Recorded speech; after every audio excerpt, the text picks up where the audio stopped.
भ्यः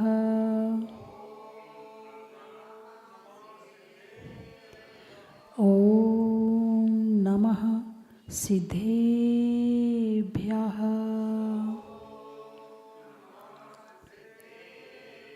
तीनी भुवन में सार वीतराग विज्ञानिता, शिव स्वरूप शिविकार, नमो त्रियोगी संहारिके। बोले खजराट श्री आदिनाथ भगवान की। बोलिए सोनागिर के चंद्रप्रभ भगवान की। भूगर्भ से प्रकटित अतिशयकारी जहाज मंदिर में विराजमान श्री मुनि सुब्रतनाथ भगवान की। चिंतामणि श्री पार्शनाथ भगवान की। विश्ववंदी श्री महावीर भगवान की। जिनवाणी माता की। परम पूजाचा गुरुदेव श्री सन्मति सागर जी महाराज की। परम पूजाचा गुरुदेव श्री ज्ञान सागर जी महाराज की। परम पूजाचा गुरुदेव श्री गेय सागर जी महाराज की।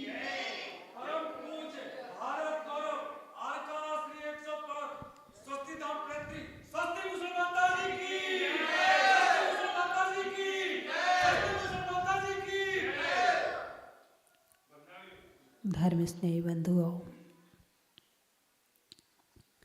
प्रकृति के नियम सबके लिए एक से लागू होते हैं। उसके लिए न जाति, न गति,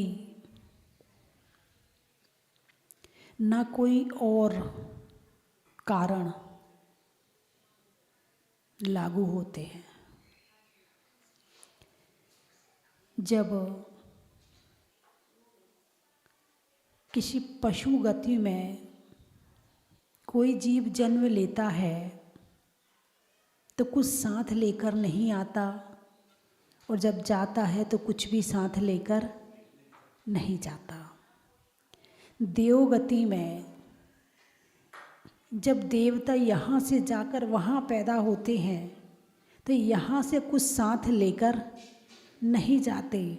वहाँ जो वैभव है, संपत्ति है, जो कुछ भी है वो सब वहीं मिलता है, और जब वहाँ से निकलते हैं तो वहाँ से कुछ भी साथ लेकर नहीं निकलते हैं। नार की यहाँ से साथ लेकर कुछ नहीं जाता, और जब वहाँ से आता है तो साथ लेकर कुछ भी नहीं आता। और ठीक मनुष्य के लिए भी यही नियम लागू होता है कि जब मनुष्य जन्म लेता है तो कुछ साथ लेकर नहीं आता, और जब जाता है तो कुछ भी साथ लेकर नहीं जाता है। चाहे हिंदू हो, चाहे मुसलमान हो, चाहे ईसाई हो, चाहे जैन हो, चाहे बौद्ध हो, चाहे चारवाक हो, हैं, चाहे चीन वाले हों, चाहे अमेरिका वाले हों, चाहे जापान वाले हों, कोई कितना भी आगे पहुंच जाए, कोई ये कहे मैं बहुत विकास कर रहा हूँ, बहुत विकास कर रहा हूँ, तुम कितना भी विकास कर लेना, लेकिन जितना भी विकास करोगे सब यहीं पड़ा रह जाएगा और कुछ भी साथ में नहीं जाएगा। क्या विकास किया आपने? आकाश में उड़ना सीख लिया, पानी की मछली की तरह पानी में तैरना सीख लिया, पर इंसान की तरह जमीन में चलना आया कि नहीं आया? मनुष्य की तरह मानवता आई कि नहीं आई? मनुष्य थे, मनुष्य के क्या गुण होने चाहिए वो गुण प्रकट हुए कि नहीं हुए? संत साधु बनना तो दूर की बात है, एक मनुष्य बने कि नहीं बने? तो जो प्रकृति के नियम हैं वो सबके लिए एक से हैं, और कर्म भी सबके लिए एक सा ही होता है। कर्म की दृष्टि में ना कोई बच्चा है, ना कोई बूढ़ा है, ना कोई जवान है। तुमने किया है तो कर्म बंद होगा और उसका फल भी भोगना पड़ेगा। प्रकृति सबके लिए बराबर है। जैन धर्म में त्याग का बड़ा महत्व है। लोगों के प्रश्न होते हैं, इतना त्याग क्यों करते हो, इतना कष्ट क्यों देते हो, इतने त्याग करने की ज़रूरत क्या है। अब विचार करो कि त्याग है क्या, त्याग किसका किया है, त्याग क्यों करना चाहिए और त्याग का फल क्या है। यदि इन विषयों पर चर्चा हो जाए, विचार हो जाए, चिंतन हो जाए, तो त्याग करने में कठिनाई नहीं आती है। सबसे पहले त्याग किसका किया जाता है। मान लो किसी ने 10,000 रुपये 11,000 रुपये दान दिए। हमारे यहाँ 10,000 नहीं देते, हमारे यहाँ 11 देते हैं। 50 नहीं देते, 51 देते हैं। 20 नहीं देते, 21 देते हैं। काम बराबर नहीं, एक बढ़ के करते हैं, है ना। तो किसी ने 11,000 रुपये दान दिए, ठीक है। अरे बोलिए ना, हाँ तो बोलिए। 11,000 दान दिए।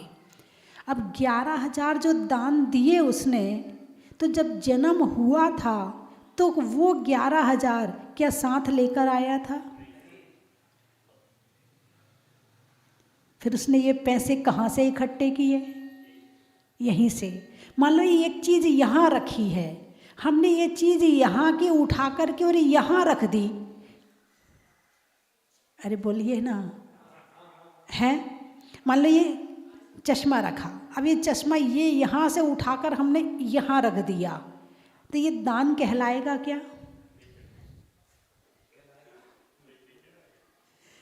ये दान कैसे हुआ? फिर जो चीज़ यहीं मिली थी और यहीं दे दी हमने। अरे बोलिए ना, है। यानी जो चीज़ हमारी है ही नहीं है, जो चीज़ मैं हूँ ही नहीं, जो आत्मा है वो अलग है और जो नोट है वो अलग है। आत्मा की क्वालिटी अलग है और नोटों की क्वालिटी अलग है। और फिर हम एक चीज़ यहाँ से उठा के यहाँ रख देते हैं और कहते हैं ये तो हमने दान कर दिया। ऐसा हो रहा है कि नहीं हो रहा है? एक होता है दान और एक होता है त्याग, दोनों में अंतर है, ठीक है। जब श्रावक की भूमिका है, जो गृहस्थ की भूमिका है, उसके लिए दान और त्याग में अंतर है। लेकिन जहाँ साधु की भूमिका है वहाँ केवल त्याग है। जैसे कि आप सोना दान करते हो, सोने का काम हो जाए मंदिर में, चांदी दान करते हो, चांदी की प्रतिमा बन जाए मंदिर में, नोट दान करते हो कि मंदिर बन जाए, ये हो जाए, धर्मशाला बन जाए, संत निवास बन जाए, सहस्कूट बन जाए, है ना। तो आपने दान किया, लेकिन साधु कर सकता है क्या? उसके पास है ही नहीं है। है नहीं, उसने छोड़ दिया। है नहीं और छोड़ने में अंतर है। उसके पास था लेकिन उसने छोड़ दिया, है ना। तो जैसे तीर्थंकर भगवान जब दीक्षा लेने जाते हैं, तब जितना उनके पास धन, परिवार, महल, मकान, सोना, चांदी और जो कुछ होता है, तो वो दान करते हैं या त्याग करते हैं? वो दान करते हैं या त्याग करते हैं? भाई तुमने छोड़ा तो तुमने कहा हमने दान किया, तुमने ये नहीं कहा हमने त्याग किया। लेकिन उन्होंने दीक्षा ली तो उन्होंने क्या कहा? त्याग किया। तुमने दान दिया है, दान देने का मतलब ये बदले में चाहिए है। भगवान गुल्लक में तो 100 रुपये रोज डालता हूँ, ध्यान रखना दुकान अच्छी। भगवान गुल्लक में रोज 100 रुपये डालता हूँ, ध्यान रखना दुकान अच्छी चलनी चाहिए, और नहीं चली तो डालने बंद। ये तुम्हारा दान है। और त्याग क्या है? त्याग कर दिया तो कभी याद भी नहीं आएगा कि मैंने त्याग किया है, और बदले में तो कुछ चाहिए ही नहीं। तीर्थंकर प्रभु जब दीक्षा लेने जाते हैं तो त्याग करके जाते हैं, वो दान करके नहीं जाते हैं, है ना। तो त्याग कर दिया मतलब अब बदले में भी कुछ नहीं चाहिए, और जिसे बदले में कुछ चाहिए उसका नाम है दान।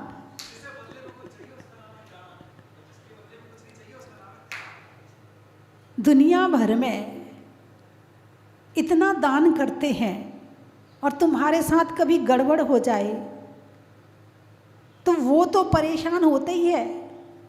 उसके साथ जो देखने वाले होते, देखो कितना दान पुण्य करता था फिर भी उसके साथ ऐसा हो गया, देखो कितना दान पुण्य करता था फिर भी उसके साथ ऐसा हो गया।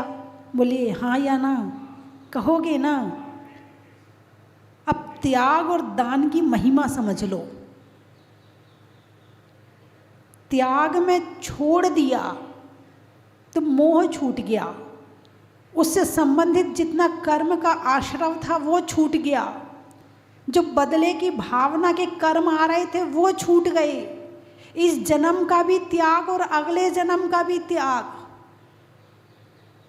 चाहिए नहीं भगवान, क्योंकि आत्मा अलग है और धन अलग है, शरीर अलग है। तो मुझे क्या चाहिए, मैं स्वयं को उपलब्ध हो जाऊं, मुझे इसके अलावा कुछ नहीं चाहिए। मोह कहता है धन में भी सुख है, मोह कहता है खाने में भी सुख है, मोह कहता है टीवी देखने में भी सुख है, मोह कहता है परिवार में सुख है, मोह कहता है संसार में सुख है। लेकिन जब मोह छूटे और फिर ध्यान में बैठो तो पता चलता वो तो झूठा था, सच्चा सुख तो मेरे ही पास में है। तो जो सच्चा सुख देने वाला है वो त्याग है। और दान अच्छी बात है, क्योंकि अनंत काल के संस्कार हैं, परिग्रह इकट्ठा करने के अनंत काल के संस्कार हैं, बाहर से मोह करने के, पर पदार्थ में आसक्त होने के अनंत काल के संस्कार हैं। एक जन्म में नहीं छूट पाएंगे, तो उन्हें कैसे छोड़ा जाए।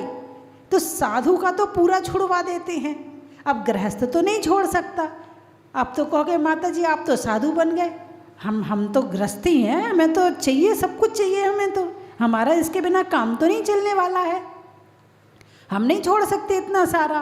तो उनके लिए फिर दान की परंपरा बताई है कि थोड़ा थोड़ा करो, परसेंटेज बांध लो, इतना करना है, इतना करना जरूर है। ये मोह कम करने का तरीका है। दान भी जो है, रोज एक मुट्ठी चावल ले जाते हो चढ़ा के आते, ले जाते हो चढ़ा के आते, रोज जाते रोज चढ़ा के आते, ये क्या हो रहा है। ये तुम्हारे हाथ में छोड़ने के संस्कार मिल रहे हैं, ये हाथ को देने के संस्कार मिल रहे हैं। आज तुम मुट्ठी खोल रहे हो, कल तुम सारा छोड़ दोगे। ये तुम्हारी एक मुट्ठी तुम्हारे संपूर्ण त्याग का कारण बन जाएगी। आज जो तुम दान कर रहे हो, कल वो तुम्हारे त्याग का कारण बन जाएगा। आज दान किनके सामने कर रहे हो, तीन लोग के नाथ के सामने कर रहे हो। किसके सामने कर रहे हो, संपूर्ण त्यागी के सामने कर रहे हो। और इनकी संगति करते रहे तो एक दिन तुम भी त्यागी बन जाओगे, अभी पूरा नहीं छोड़ पाओगे। मोह बैठा है, मोह बड़ा बलवान है, मोह बड़ा सशक्त है।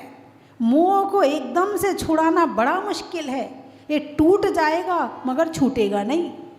इसीलिए इसको कम करने का जो तरीका है वो धीरे धीरे दान और त्याग है। मेरा आलू का त्याग है, मेरे इतने कपड़ों का नियम है, मेरा रात्रि भोजन का त्याग है, मेरा बाजार के खाने का त्याग है। मैं उपवास करूँगा तो भोजन का त्याग हो गया, एकासन करूँगा कि एक टाइम भोजन का ये क्या है। ये धीरे धीरे त्याग के माध्यम से राग द्वेष और मोह को कम किया जा रहा है।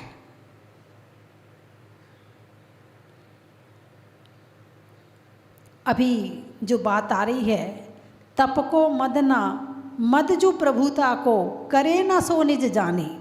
अभी जो अपने छठाला में चर्चा चल रही है, तप को मदिना मज्जु प्रभुता को करे न सो निज भाने।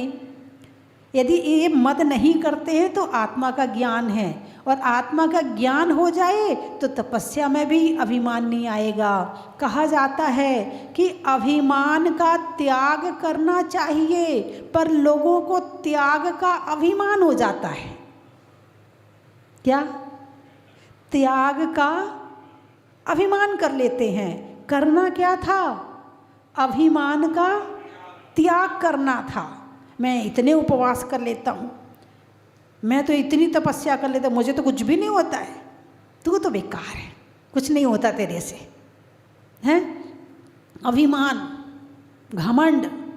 तपस्या तो करी मगर घमंड आ गया। ये किसके लिए करी थी भाई तुमने? ये त्याग किसके लिए किया था? ये तप किसके लिए किया था? खुद के लिए किया था, आत्मा के लिए किया था, और वो ही अभिमान का कारण बन गया, तो बंध चल रहा है। तो तप को मदना, मेरे पास इतनी रिद्धियां हैं, मेरे पास ये सिद्धि है, मैं ऐसा कर दूंगा, मैं वैसा कर दूंगा, तू मेरे सामने ठीक से रहा कर, वरना तेरा ऐसा बिगाड़ दूंगा, मेरे मुख में सरस्वती है, तेरे लिए ऐसा बोल दूंगा, तू ऐसे बिगड़ जाएगा, तेरा ऐसा बुरा कर दूंगा, तू ढंग से रहा कर मेरे साथ में। ये क्या है? अभिमान। और ये अभिमान आ गया, बस वही तपस्या पे पानी आपने उपवास भी किया, व्रत भी किया, त्याग भी किया, धर्म भी किया, सब पे पानी फेर दिया। तप को मदना, मद जो प्रभुता को, प्रभुता का मत, प्रभुता यानी मेरा दुनिया में सम्मान है, लोग मुझे बहुत मानते हैं, मैं बहुत शक्तिशाली हूँ, हाँ मेरे सामने किसी की नहीं चलती है, सब मेरे से पूछ के काम करते हैं, हाँ हिलते नहीं है मेरे बिना, पत्ता नहीं हिलता मेरे बिना यहाँ का। अरे बोलिए ना, हैं? प्रभुता का यानी प्रभुता, अपने सम्मान का मद करना, अभिमान करना। भरत चक्रवर्ती को जानते हो, हैं? उनके पास शारीरिक बल था, वज्र सब नारा संगनन था, उनके पास संपत्ति 6 खंड का राज्य था, है ना, और रूप उनके पास समचतुर्थ संस्थान और बहुत सुंदर थे, ठीक है, और रिद्धियाँ सिद्धियाँ वो भी उनके पास में थी, अवधि ज्ञान था उनके पास में, विक्रिया रिद्धि थी उनके पास में, जिससे वो अनेक 96,000 रूप बना लेते थे, है ना। तपस्या वो हर अष्टमी चतुर्दशी को तपस्या करते थे, उपवास आदि करते थे, और धन तो पूरे 6 खंड का राज्य उनके पास, जितना सोना चांदी सब उनका था। 32,000 मुकुटबद्ध राजा, सम्मान कौन करता था? तुम्हें तो तुम्हारे घर के बच्चे नहीं पूछते, तुम्हें तो तुम्हारे घर के लोग बात नहीं मानते, तुम्हारी पत्नी तुम्हारी बात नहीं मानती, तुम्हारा पड़ोसी तुम्हारी बात नहीं मानता, और उनके सामने तो 32,000 मुकुटबद्ध राजा, ये मोदी जैसे, इससे भी बड़े 32,000 राजा जिनके चरणों में सिर झुकाते थे। यानी एक मनुष्य के जीवन में चरम सीमा का हर तरह का सुख एक गृहस्थ को होना चाहिए, वो सारे सुख उनके पास में थे। 16 सुख उनके पास में थे, 16 सुख में से एक भी सुख की कमी उनके पास में नहीं थी। और चरम का मतलब उच्च शिखर का, जिसमें कमी ना की जा सके, ऐसा सुख कि जिसमें एक सुई की नोक के बराबर भी कमी ना हो, इतने चरम शिखर का सुख भरत चक्रवर्ती के पास में था। लेकिन अभिमान जरा सा भी नहीं था, थोड़ा सा भी नहीं था। सुबह 4 बजे उठते थे, सामायिक करते थे, ध्यान करते थे, स्वाध्याय करते थे, उसके बाद अभिषेक पूजा करते थे, हैं, और देव पूजा, गुरु उपासना, स्वाध्याय, संयम, तप और मुनिराजों को प्रतिदिन पड़गाहन करते थे, आहार दान देते थे, उसके बाद ही वो भोजन ग्रहण करते थे। ये उनकी प्रतिदिन की चर्या थी। और इस चर्या के साथ में सबके प्रति संभाव रखते थे। मतलब एक चक्रवर्ती राजा जो मुनिराजों की पूजा कर रहा है, जो भगवान की पूजा कर रहा है, जिसे छायिक सम्यक दृष्टि आत्मा का ज्ञान था, इसीलिए वो सारे काम करते थे और उन्हें अभिमान नहीं था। ये क्षण भंगुर है, ये नश्वर है। मेरे जैसे चक्रवर्ती ना जाने कितने पैदा हो गए। कहाँ गए चक्री जन जीता भरत खंड सारा, कहाँ गए वे राम अरु लक्ष्मण जिन रावण मारा। कहाँ कृष्ण रुक्मणी सतभामा अरु संपत्ति सगरी, और कहाँ गए वे रंग महल अरु सोने की नगरी। नहीं रहे वे लोभी कौरव जूझ मरे रण में, और गए राज तज पांडव वन को अग्नि लगी तन में। कोई नहीं रहा, किसी का घमंड नहीं चला, किसी का अभिमान नहीं चला। तो तप का अभिमान, प्रभुता का अभिमान नहीं करना चाहिए। ठीक है, आपको लोग मानते हैं, ठीक है, अच्छी बात है, आपका पुण्य है, आपको मानते हैं, लेकिन अभिमान नहीं करना चाहिए, है ना। भरत चक्रवर्ती एक दिन बैठे हुए थे और उन्हें कान की जो सबसे दूर का सुन लेते हैं वो वाली शक्ति प्राप्त थी, और आँखों से सूरज के में जो जिनालय हैं उनके दर्शन कर लेते थे। आँखों में इतनी शक्ति प्राप्त थी और कानों से वो बहुत दूर का सुन लेते थे। तो दो सैनिक बैठे थे, वे साले जीजा थे। अब बातें करने की तो आदत होती है, बिना बात किए तो रहते नहीं हैं। दिमाग में धर्म है नहीं है, दिमाग में धर्म की चर्चा नहीं है, तो क्या करेंगे, उल्टी सीधी बातें करेंगे। तो आपस में दोनों चर्चा कर रहे, ये जो चक्रवर्ती बना है ना, हमारी वजह से बना है। इतनी सेना ना होती ना तो ये चक्रवर्ती नहीं बन पाता, ये तो हमारी वजह से चक्रवर्ती बना है। और ये बात भरत चक्रवर्ती को सुनाई पड़ गई।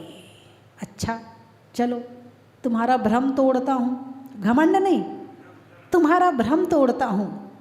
अब उन्होंने सभा में बैठे, बोले आज मेरी ये उंगली टेढ़ी हो रही है, जरा इसे सीधी कर दो।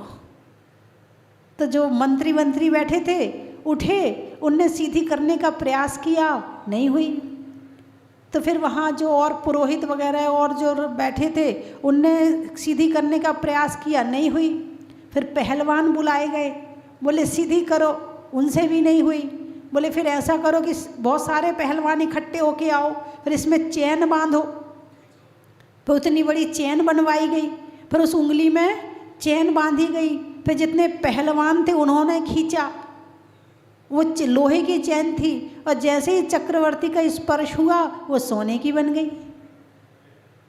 यह है धर्म का प्रभाव, यह है आत्मा का प्रभाव, यह है पुण्य का प्रभाव। अब वो चैन सोने की बन गई। अब उसके बाद पहलवान खींच रहे हैं मगर नहीं सीधी हुई उंगली। अब बोले सेना के सैनिक बुलाओ, तो जितने सैनिक थे बहुत सारे सैनिकों को बुलाया, बहुत बहुत लंबी लाइन लगाई गई, सब ने चैन को खींचा तो जरा सी पीछे कर दी, तो सारे पीछे लेट गए। फिर जरा सी आगे कर दी तो सारे सैनिक आगे लेट गए। फिर वहाँ पर बैठे ज्ञानियों को याद आया, महाराज जी, फिर वहाँ बैठे ज्ञानियों को याद आया कि चक्रवर्ती हैं, छायिक सम्यक दृष्टि हैं, और ऐसे कुल में जन्म लिया कि जहाँ पर तीर्थंकर, इनके पिता कौन थे, तीर्थंकर। बोले इनको कोई, इनके तन में कोई बीमारी नहीं हो सकती, ये महान पुण्यात्मा जीव है, वज्रवशम नाराज संगनन के धारी हैं, इन्हें कोई बीमारी नहीं हो सकती है। जरूर हम लोगों से कोई गलती हो गई है, उसकी ये परीक्षा ले रहे हैं। तो फिर क्या करें, तो फिर मैं घोषणा करवाई, यदि चक्रवर्ती के विरुद्ध किसी ने कुछ बात कही हो तो वो आकर इनसे क्षमा मांग ले। आ गए साले जीजा, महाराज आप हमारी वजह से चक्रवर्ती नहीं हैं, आप अपनी वजह से चक्रवर्ती हैं। हमें घमंड था, हम सैनिकों को घमंड था जिनके पास शक्ति नहीं है, उन्हें घमंड था कि आप हमारी वजह से चक्रवर्ती बने हैं, जबकि ऐसा नहीं है, आप अपनी वजह से चक्रवर्ती हैं।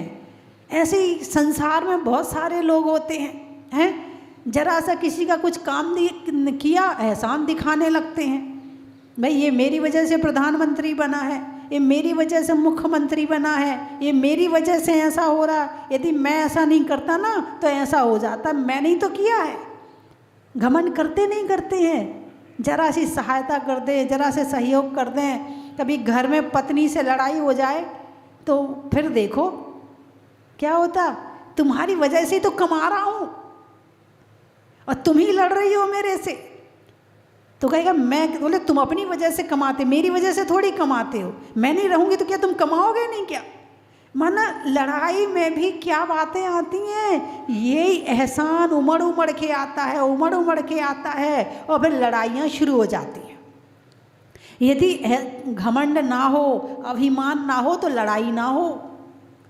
100 में से 70-80% लड़ाइयाँ जो हैं वो अभिमान की होती हैं, औरों की तो छोड़ो, लड़ाई के कारण बड़े छोटे छोटे होते हैं। एक दिन मैंने देखा, एक जगह थी मैं, तो गर्मी के दिन थे, जून का महीना था, एक धर्मशाला में रुके हुए थे।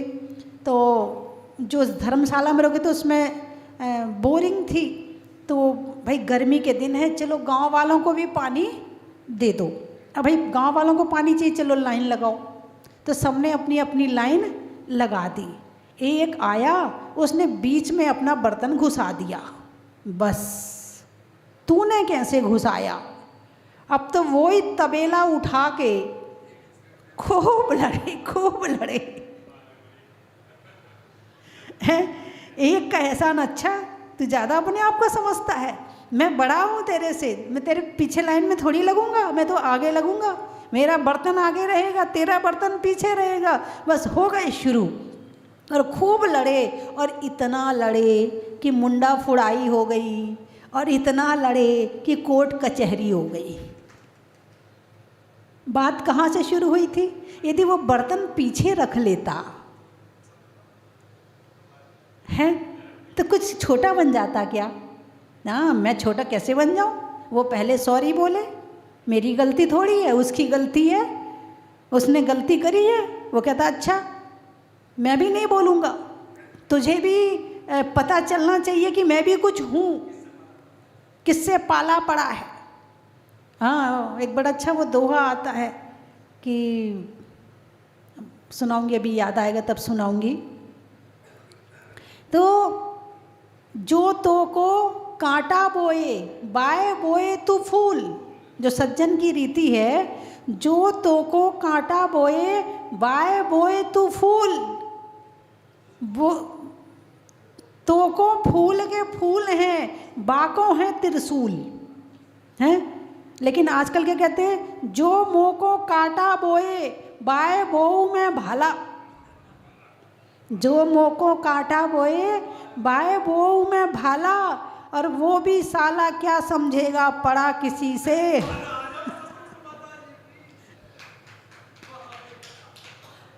हैं, हाँ, बस सामने वाले को अपना रुतबा दिखाने के लिए आदमी सामने खुद भी कष्ट में रहता है और उसे भी कष्ट में रखता है। और जरा सा विनय भाव आ जाए, नरम हो जाए, एक दूसरे को क्षमा करने की आदत हो जाए, तो कम से कम इंसान का घर सुधर जाए, गृहस्थी सुधर जाए।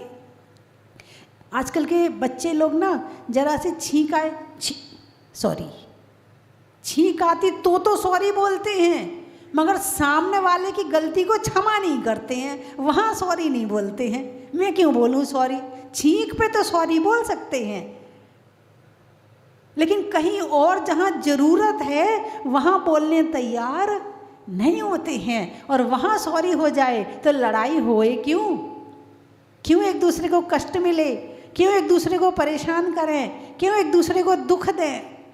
तो तो ये जो अभिमान है ना, दुख का कारण है।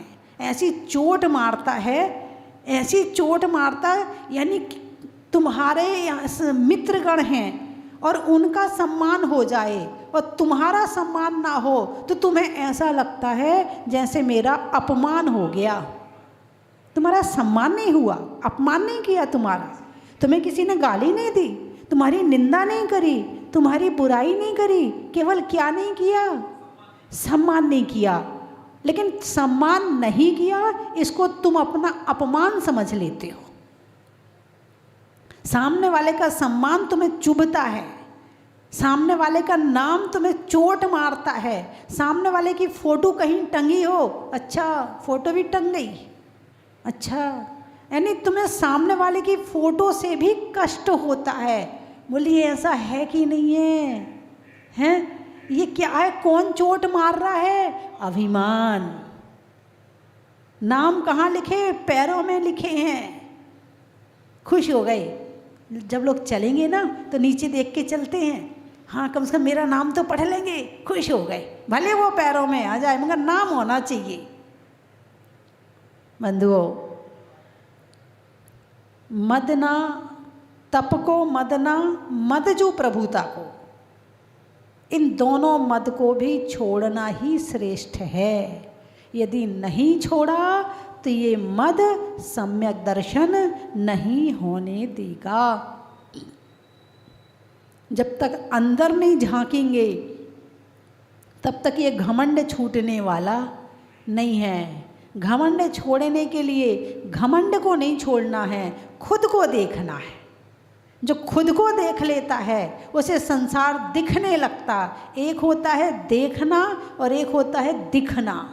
संसार दिखने लगता है कि जो ये सब कुछ है वो मैं नहीं हूँ, जो मैंने दान दिया है वो मैं हूँ ही नहीं, यहीं इकट्ठा किया था, यहीं उठा के दे दिया। मैंने क्या दान किया है? यहीं मिला था। कैसे मिला था? पुण्य के उदय में मिला था और यहाँ से उठा के पुण्य के उदय में दे दिया और भोग लिया, तो पुण्य खा लिया और भोगा नहीं तो तुमने पुण्य को व्यर्थ यूं ही छोड़ दिया। यदि धन को दान कर दिया तो पुण्य को पुण्य में लगा दिया, और तुमने धन को खा लिया तो तुमने पुण्य को खा लिया, भोग लिया। और यदि तुमने उसको छोड़ दिया तो जोड़ जोड़ मर जाएंगे और माल जमाई खाएंगे। पाप से कमाया है और दूसरों के लिए लगा दिया है। ये दान है, लेकिन त्याग पूज्य है, दान सम्माननीय है, आदरणीय है। समझ में आया कि नहीं? दान सम्माननीय है, आदरणीय है, लेकिन त्याग पूजनीय है। त्यागी पूजनीय है और दानी सम्माननीय है। दानी का माला पहना के सम्मान किया जाता है और जो त्याग करता है उसकी पूजा करी जाती है।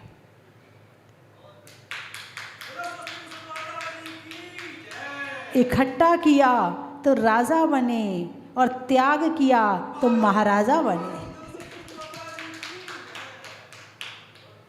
है ना? चलिए, समय हो गया है।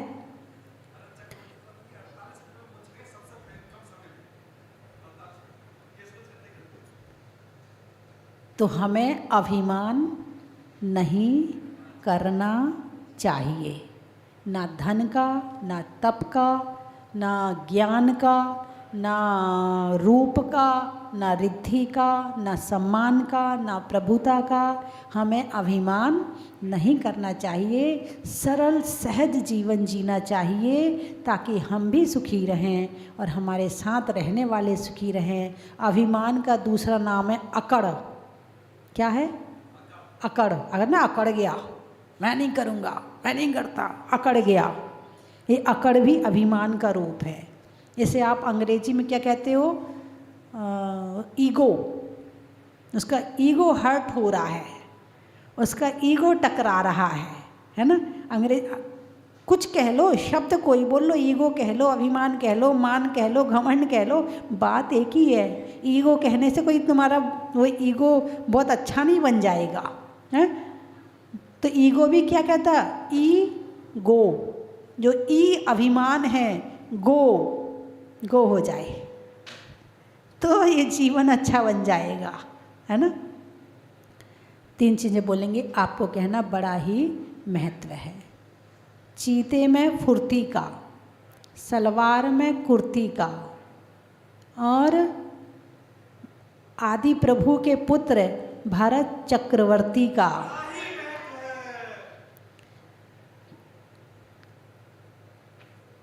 लिखने में खत का, मकान की छत का, और इन्हीं चक्रवर्ती भरत के नाम से भारत का।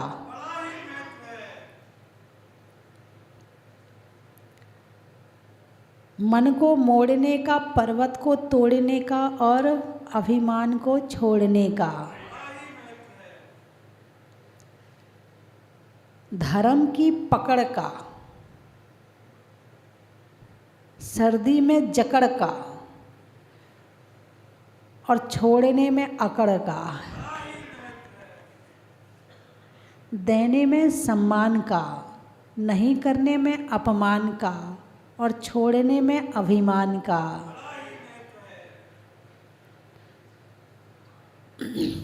कहाँ से आए हो? दिल्ली। त्रियंचों में बिल्ली का, डंडा में गिल्ली का, और आने वालों में दिल्ली का कोटा। हाँ, जहाजपुर के पास में ही है। बहुत अच्छी बात है।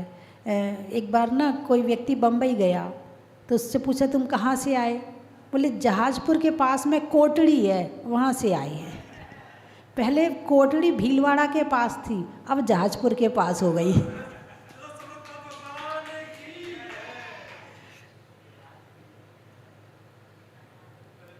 सावन में बिया का, राम की सिया का, और आने वालों में बिजौलिया का। सावन की घटा का, रसोई में पटाका, और आने वालों में कोटा का। बितरवार, अच्छा। गाय की सार का, शास्त्रों में समय सार का, और आने वालों में बितरवार का। भिंड, पापों के खंड खंड का, बुढ़ापे में दंड का, दंड यानी डंडा, और आने वालों में भिंड का। खेत में खाद का, भोजन में सलाद का, और आने वालों में गाजियाबाद का। हो गए सारे?